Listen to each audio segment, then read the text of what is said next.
Hey guys, what's going on? This is Andrew here today, and I thought that this would be an interesting topic to discuss. What I will be discussing today is why in 2021 do I still prefer to buy physical games over digital. I could summarize this whole video by saying that I'm a collector, but as you guys may know, I also play PC and have a little over 100 games on Steam, so there are many times when I break the collector rule. Although I consider myself a collector, there are many times I break this rule for the following reasons.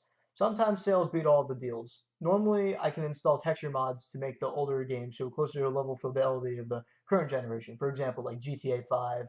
I've done it for Skyrim. I've done it for a few games. And sometimes it's just convenient to be able to know that if you have to travel somewhere, you don't have to bring hundreds of different cases with you. Game Pass and xCloud have recently become one of my favorite deals in gaming history, and it sometimes causes me to give in and just play what's offered with the subscription instead of buying the game outright. But that's just me going on a tangent with how convenient digital games can be. So why do I still prefer physical? I guess one of the reasons is because I am one of those people who tends to find sentimental value in what I own. For example, I have a lot of trouble going and building up courage to sell certain guitars that I haven't played like over the past few years. And the reason for that is because over the years, I actually had pretty good experiences with the guitar, and it's more of like a sentimental thing uh, for the guitars because I maybe played them on stage or I played them a lot at home. But there will be a time where I end up getting better guitars, and those other guitars that I have just end up attracting dust, and I basically just have it there for the look. And there will be times where I maybe need to save up for something, or maybe even get another guitar, and that guitar is just holding me back from doing it. So, I mean, over the years, I've had regret for the amount of times where I've sold something when I was younger, whether it be a guitar or video games. So that's probably part of the reason why I haven't sold anything gaming wise in the past 4 to 5 years. And that's probably just because I am afraid of getting rid of something that I'll eventually want again. There are so many things that I've sold in the past that I've gone out and actually bought for more than my original purchase. For example, my 3DS I got for cheap a while back. I eventually almost got it for $200 when I rebought it. My DS Lite, my Super Nintendo, and my Pokemon games. As a collector, I love the way that games look on my shelf too. Even though I'm buying them and not earning them, it still feels like they're kind of like my trophies, as if I were to have just played like baseball for years and just won a ton of first place trophies. That's how it feels to me. Even though I really didn't earn it, I just bought them. Owning the games also reassures me that no matter what happens with the servers, I'll at least still have the game just in case the community tries to revive it. So I know what you're going to say.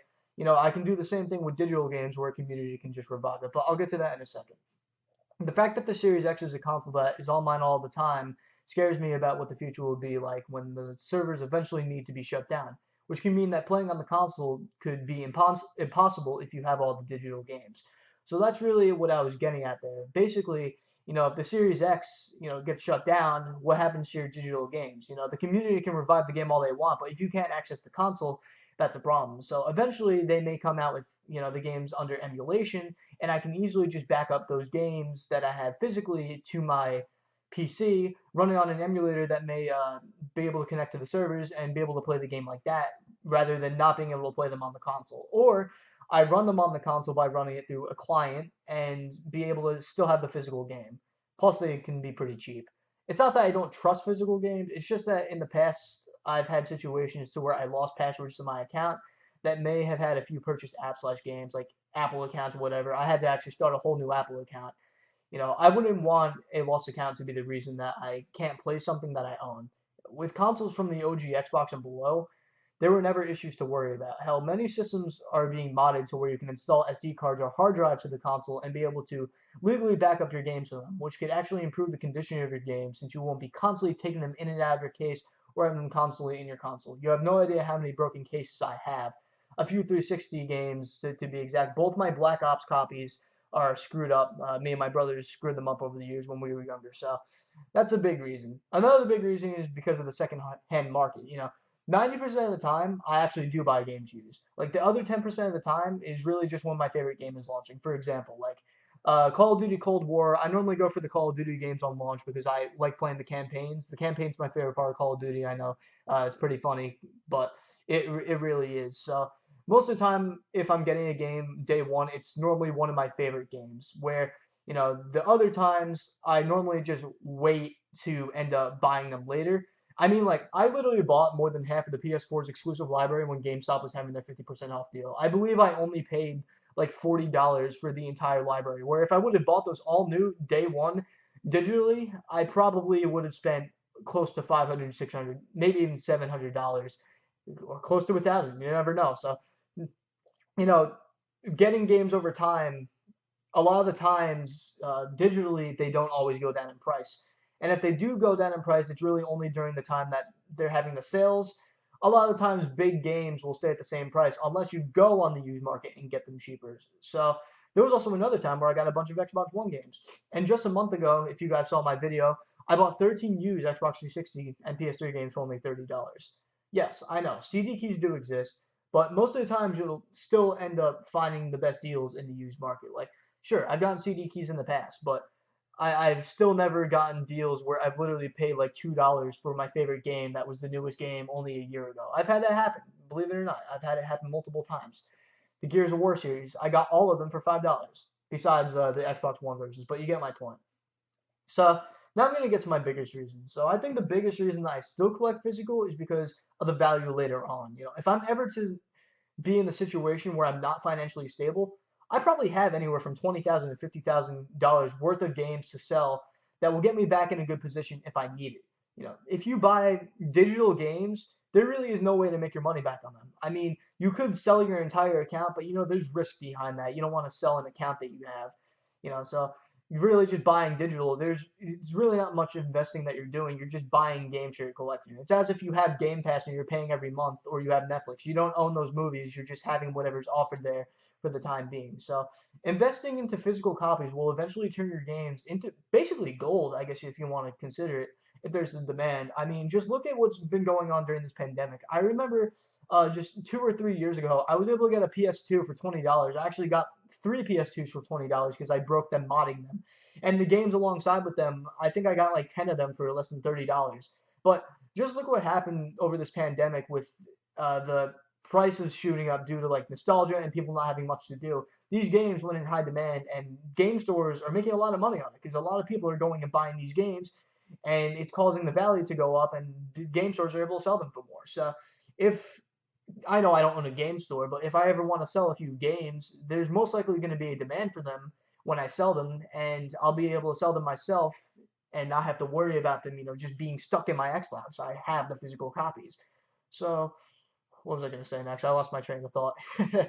Well, basically, at this point, I actually feel the same way about CDs. I just got my train of thought back. Thank you very much.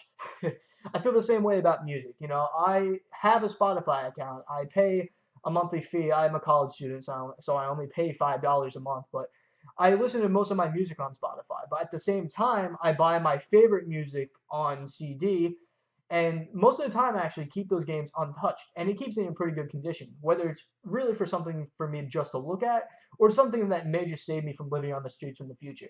Because, if I ever am in a financial situation where I really don't have much money and I need to pay bills or do whatever I need to do with that money, it's just like, it's a no-brainer to sell some of my games. I'll make a decent amount of money and possibly be able to put myself in a good financial situation. So other than just enjoying collecting the games and having them to myself and just being able to say, hey, I'm collecting these games, it could just save me in the future, and you never know. Some people do that in the stock market where they invest, or some people just invest in other things.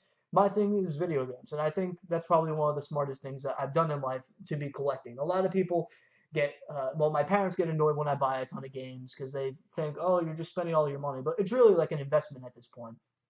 So at this point, I think I'm going to summarize this video with, basically my fears of the future. So I fear that when everything actually does go digital, there's going to be something that's missing in gaming.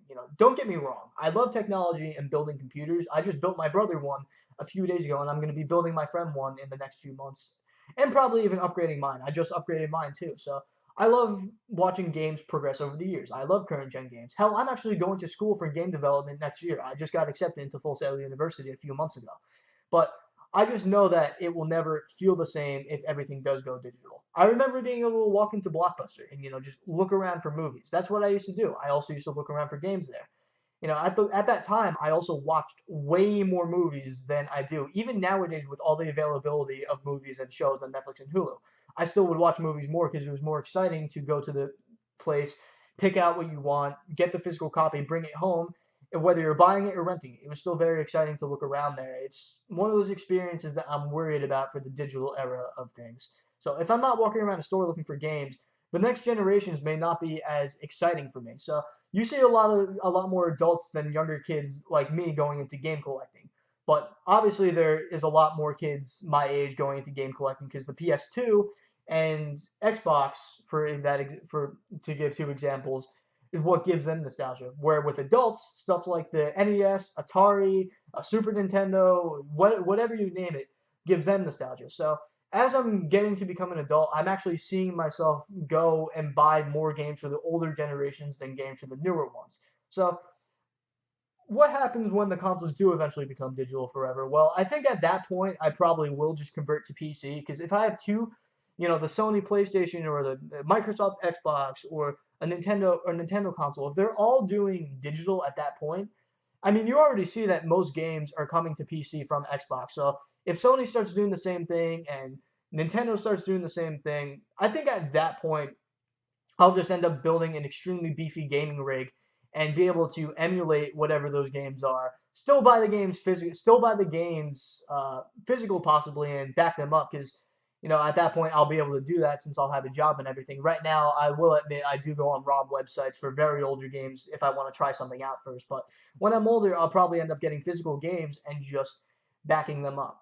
Basically, my plan over the summer now is to buy a high capacity external hard drive, maybe like 5 to 6 terabytes, and back up my entire collection to it.